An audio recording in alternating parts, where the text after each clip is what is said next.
में को सो हिरण्या तस्मन जग्गे महाराजा स्वाम्भवो चतुराननः। संस्कृत में कथा सुना रहे हैं। बोले महाराज हमें सूर्यवंश की कथा सुनाओ। सूर्यवंश में भगवान राम का जन्म हुआ। सुखदेव जी कहते हैं राजा परीक्षित चतुराननः, चतुरानन माने ब्रह्मा जी।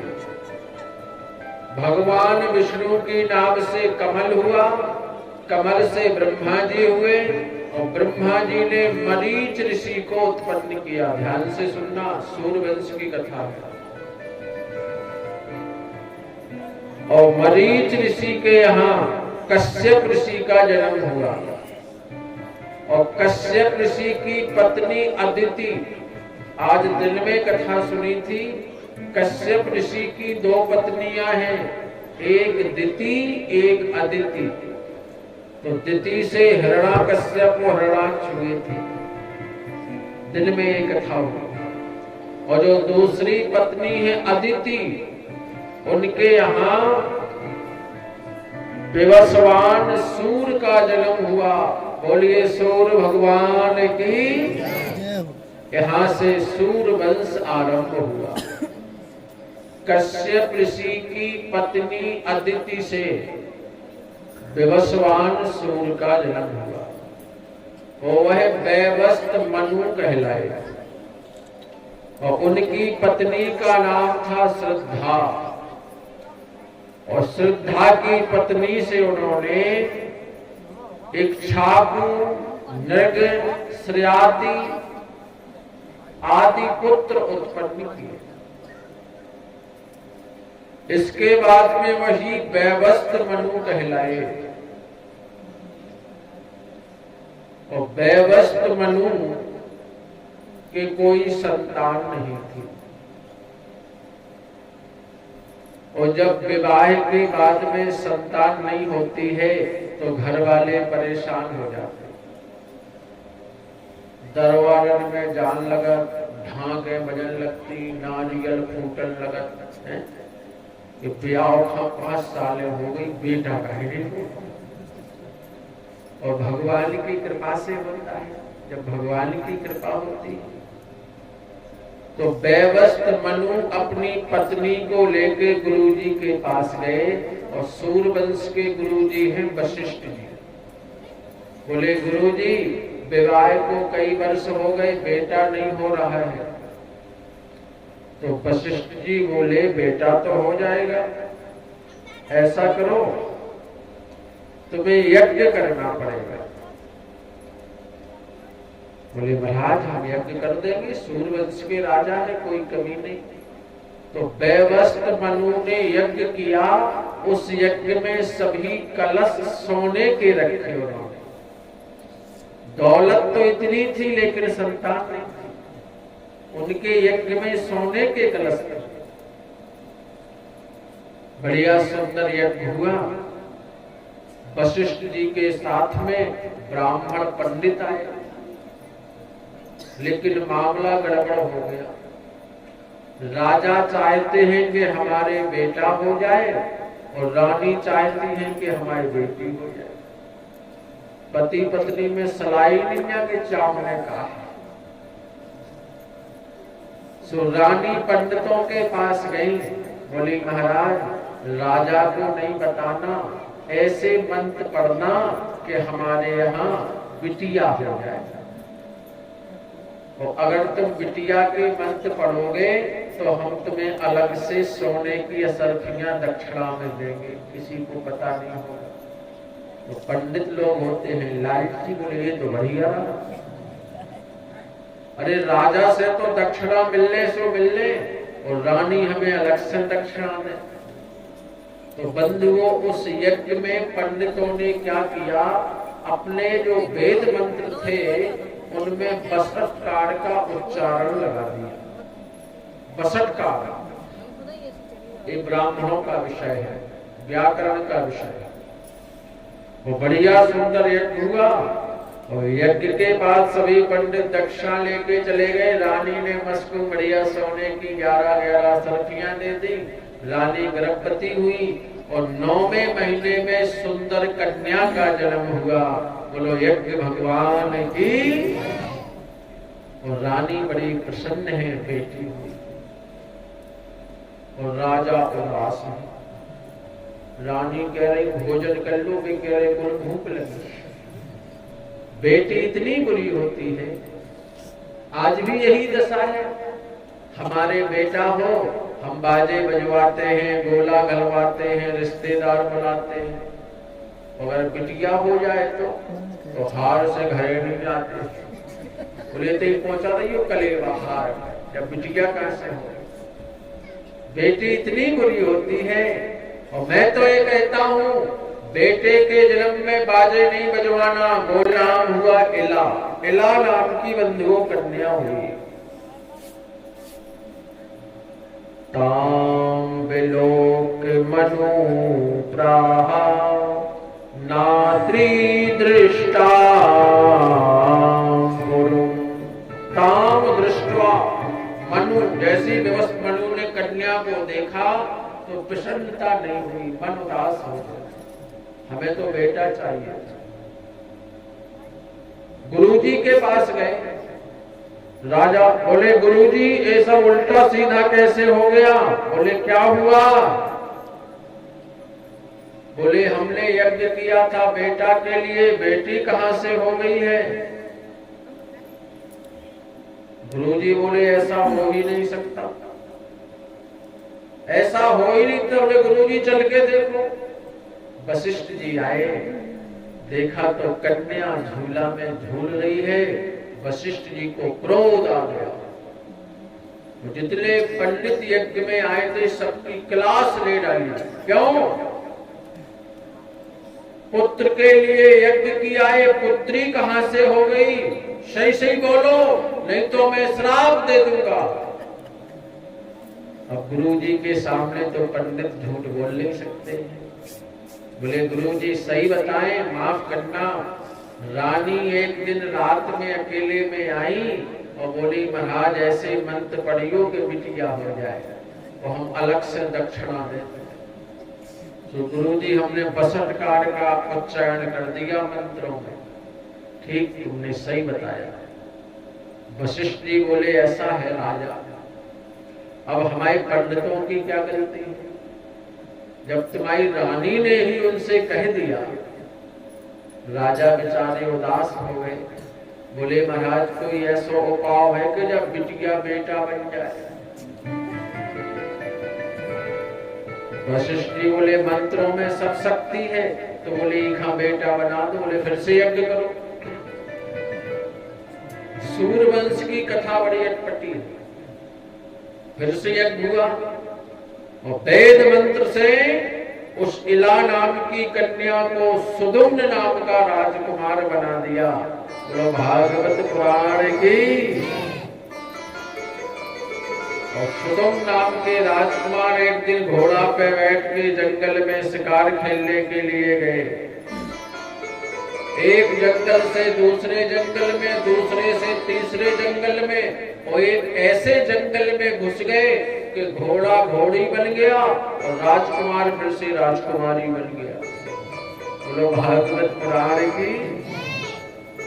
माए से लौटी सो राजा ने देखो, बोले तो फिर राजकुमारी बन गया। बोले हमारी किस्मत में मोड़ा है ही नहीं आता। फिर गुरुजी के पास गए। गुरुजी ये तो फिर मोड़ी बन के आ गया। और जो सबसे अच्छा घोड़ा है तो राजघराने में उसे घुड़िया बना ले आए।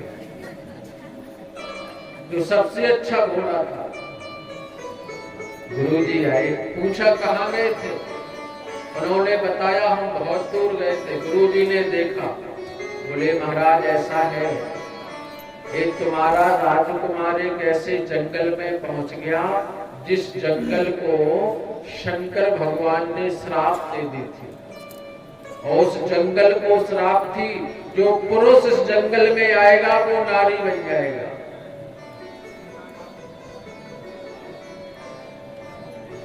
बोले अब हम नहीं बना सकते, अब तो शंकर जी बना सकते हैं। शंकर जी चाहे।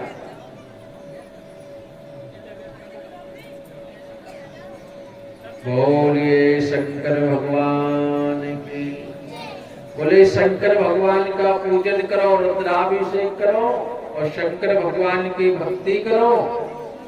शंकर जी इसको राजकुमार बना सकते हैं और शंकर भगवान बड़े भोले भाले हैं और शंकर भगवान का पूजन होने लगा। आए हम सभी शंकर भगवान की स्तुति करें। शीश गंगा की धार, गले सर्पों का हार, महादेवा नाथ कैसे करूं तेरी सेवा।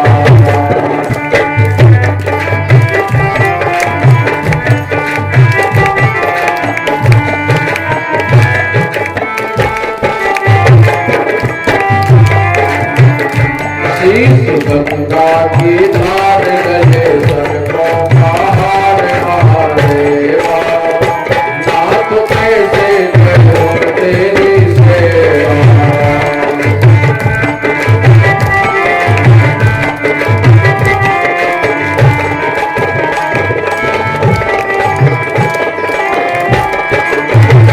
तेरी सेवा में दूधे चढ़ाऊं, नाथ उसमें भी कमी बताओ। सभी लोग बोलो नाथ उसी में कमी बताओ। भगवान शंकर का कीर्तन है, सभी लोग गाओ। तेरी पूजा में दूधे चढ़ाओ, नाथ उसमें भी कमी बताओ।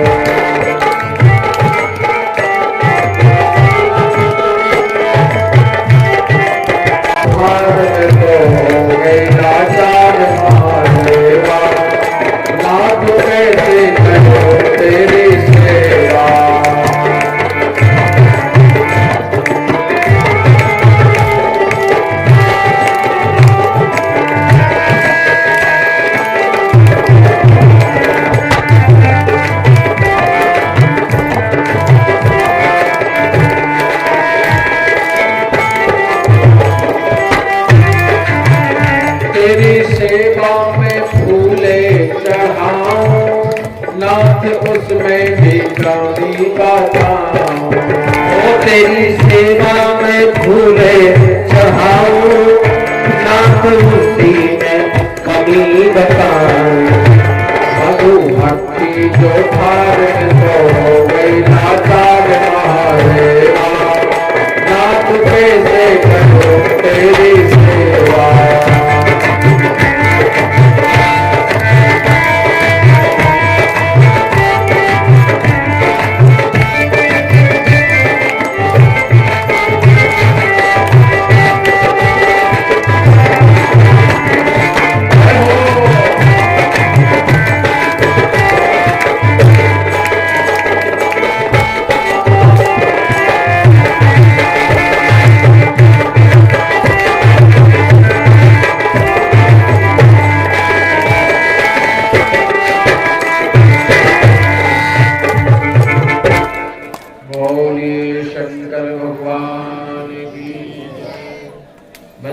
राजा ने शंकर जी का पूजन किया, भगवान शंकर प्रसन्न हो गए। बड़े जल्दी प्रसन्न हो जाते हैं।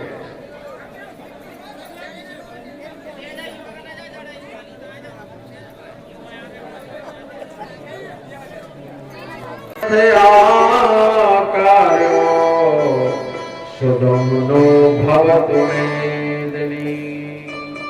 मासम को मासम, एक महीना नारी रहेगा, एक महीना पुरुष रहेगा। कितनी बढ़िया व्यवस्था कर दी शंकर जी। तो शंकर जी तो भोले भाले हैं, ऐसा काम ही करते। बंधुओं, आगे चल के इनके वंश में एक राजा हुए जिनका नाम हुआ इवनास। बोलिए इवनास महाराज की। इवनास ने एक विवाह किया, संतान नहीं हुई। दूसरा विवाह किया, संतान नहीं हुई, तीसरा विवाह किया, संतान नहीं हुई। एक बात बता दें, सूर्यवंश में जितनी भी संतानें हुई, बोलना बदला की हुई, यज्ञ से हुई।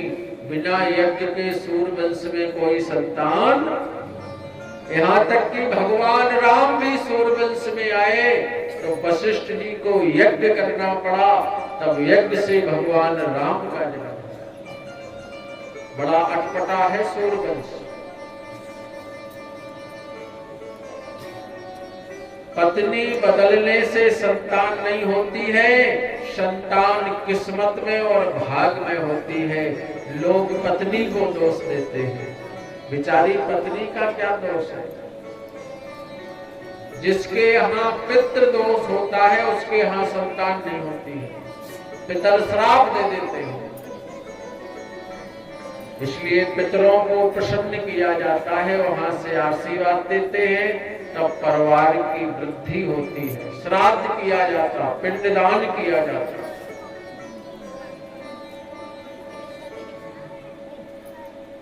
वशिष्ठ जी बोले ठीक है, तुम्हारी कई रानी है, किसी रानी के संतान नहीं है, ऐसा करो यज्ञ करो। और यज्ञ करना पड़ेगा गंगा के किनारे जंगल में। ठीक है महाराज, यज्ञ हुआ संतान के लिए। गुरुजी बोले जो यजमान बने हैं यज्ञ के, यही यज्ञशाला में लेटना पड़ेगा। ऐसा नहीं कि यजमान बने यज्ञ के और पढ़ रहे अपने घरे। बोलो शंकर भगवान की। हाँ, ये नियम है। जैसे भागवत हो रही है तो भागवत के जो यजमान है उनको यही लेटना चाहिए। उन्हें नहीं लेटना है तो किसी दूसरे को अपना असिस्टेंट बना के यहाँ लेटा। तो रानी को पिलाना था, उसी से संतान होना था। अब राजा करते बैठे जो तो बहुत बड़ो बोले सही बताओ। तो बोले गुरुजी अब तो छिपने नहीं क्या बात। तो बोले गुरुजी का छिपाओ ने। बोले गुरुजी रात के प्यास लगी थी सो हमने पी लो वो कलश को पानी। तो गुरुजी बोले 9 महीना के लिए तैयार हो जाओ। बोलो यज्ञ भगवान की। ये है सूर्यवंश की कथा। और बंधुओं, राजा के गर्भ रह गया यज्ञ का पानी पीने से। अब पूरा नगर हंस रहा और रानी हंस रहे। अब राजा करे 9 महीना पूरे हुए। अब बालक का जन्म कैसे हो? ऋषि मुनियों को बुलाया, पेट का ऑपरेशन किया, जड़ी बूटियों से ऑपरेशन करके उस बालक को बाहर निकाला।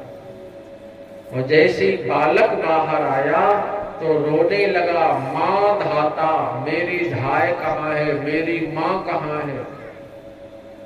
और जैसे उसने माँ धाता कहा तो गुरु वशिष्ठ जी ने उस बालक का नाम रख दिया मानधाता। सूर्यवंश में मानधाता राजा से पैदा हुए। बोलो यज्ञ भगवान की।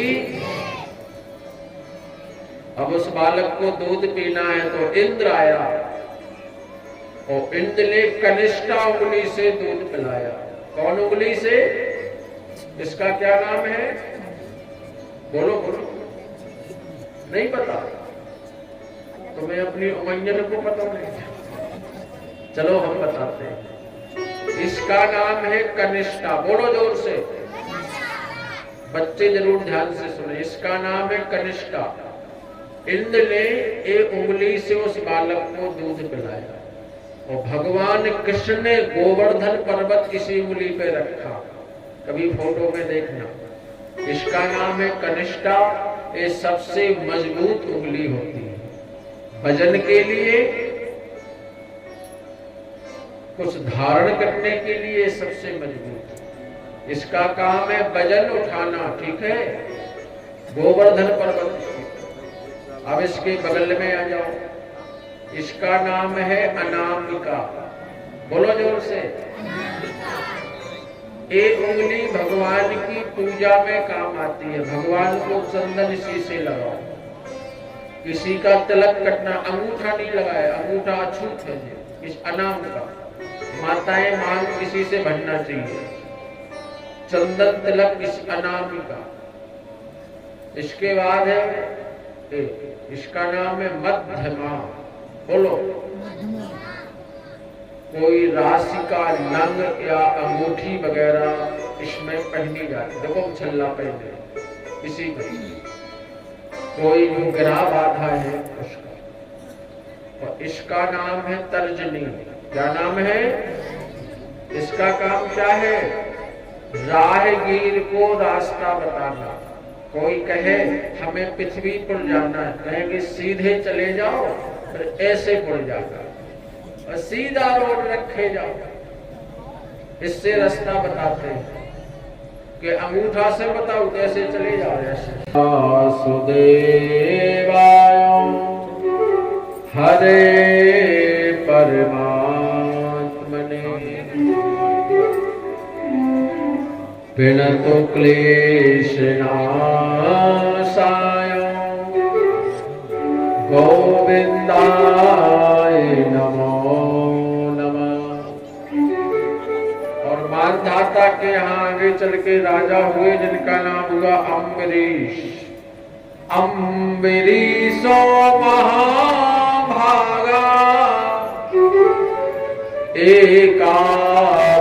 एकादश्याम निराहारः। एकादशी का व्रत करते हैं, भगवान की पूजा करते हैं, निराहार रहते हैं। एकादशी को अन्न नहीं खाया जाता। आगे चल के इनके वंश में एक राजा हुए जिनका नाम हुआ सगर। बोलो सगर महाराज की। उस सगर बोले हमारा वंश आगे नहीं चल रहा है। और बोले हम इतनी संतानें पैदा करेंगे कि पूरी धरती अपनी संतानों से भर देंगे। तो सगर ने अपनी रानी से 60,000 पुत्र पैदा किए। इतने बोले हमारा वंश आगे ही नहीं बढ़ रहा है। 60,000। और जिसके 60,000 बेटे हों उसे कितना अभिमान हो जाएगा।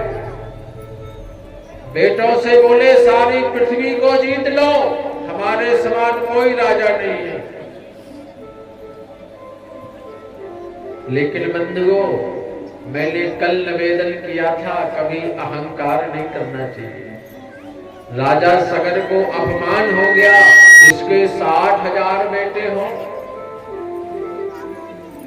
बोले अश्वमेध यज्ञ करो, सारी पृथ्वी को जीत लो।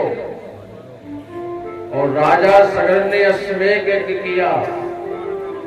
अश्वमेध यज्ञ का घोड़ा छोड़ा। इंद्र ने सोचा यदि सगर का यज्ञ हो जाएगा तो हमारा इंद्रासन छीन लेगा। और घोड़े को चुरा लिया और चुरा के समुद्र में कपिल मुनि के आश्रम में चोरी करके बांध दिया। धरती के नीचे समुद्र में, जहां गंगा सागर है, कलकत्ता। और रात में सगर के 60,000 बेटे जैसे सुबह सो के जगह बोले घोड़ा कहाँ है, घोड़ा कहाँ है, कहीं नहीं है। पिताजी के पास आए, बोले पिताजी घोड़वा को पता नहीं चल रहा काम है। बोले धिक्कार है तुम्हें, 60,000 बेटे हो और घोड़ा चलवा लिया। बोले सारी धरती को खोद डालो। पहले धरती में बिल्कुल एक सी धरती थी, पृथ्वी प्लेन, एक भी टीला नहीं था। और सगर के 60,000 बेटों ने सारी धरती खोद मारी। और खोदते खोदते कलकत्ता के आगे समुद्र किनारे गंगा सागर में पहुंचे तो कपिल मुनि के आश्रम पे घोड़ा बना था। बोले इसने घोड़ा चुराया। बोले मारो मारो। और बेचारे कपिल मुनि भजन कर रहे थे, तपस्या कर रहे थे। ऋषि मुनियों का तेज और जैसे ही 60,000 बेटों ने कपिल मुनि को मारने के लिए दौड़े और कपिल मुनि ने जैसी क्रोध से अपनी आंखें खोली और क्रोध अग्नि जैसे उन पर डाली तो 60,000 बेटा जल के भस्म हो गए। बोलो भागवत पुराण की लो। 60,000 बेटा पैदा करे, कर लेना मगर अभिमान नहीं करना।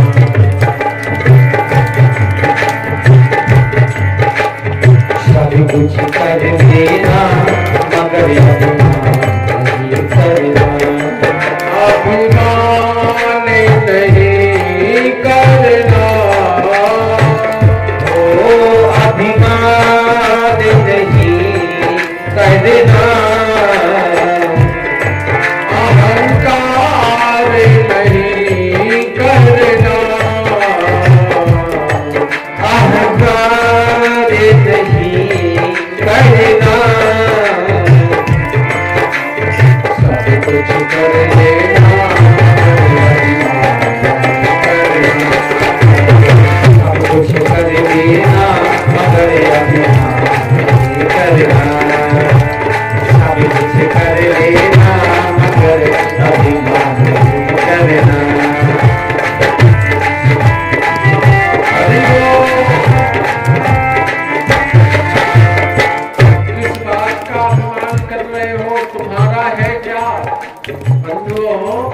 हमारा जो शरीर भी नहीं है, बुराई नहीं करना। घर में ना, मोहल्ला में ना, बहू से ना, सास से गले लगाना। सभी को ये मानव का जीवन मिला है। कितनी जनी बहू से झगड़ा करती, हाथ उठाओ। बहू का सुख से रोटी नहीं खान देती, जाना है सबसे क्या करना। एक दिन हरी जाना है सबसे क्या करना।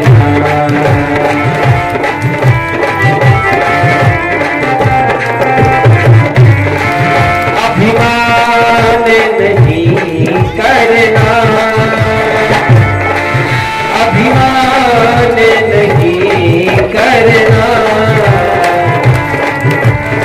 एक दिन मर जाना है सबसे क्या करना।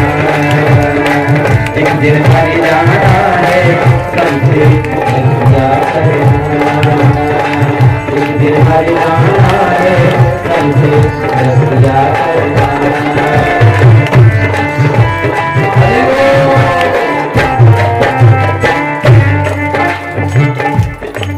अभिमान नहीं करना, अहंकार नहीं करना।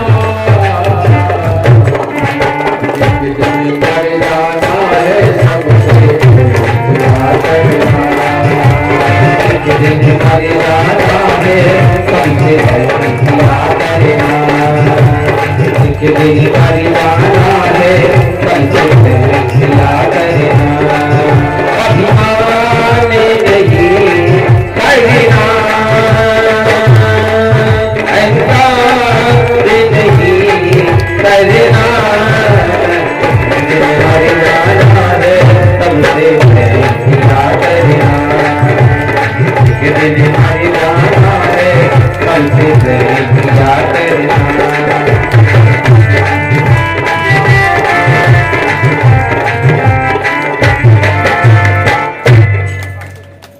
एक दिन मर जाना है। रघुवंश नाम हो गया सूर्यवंश।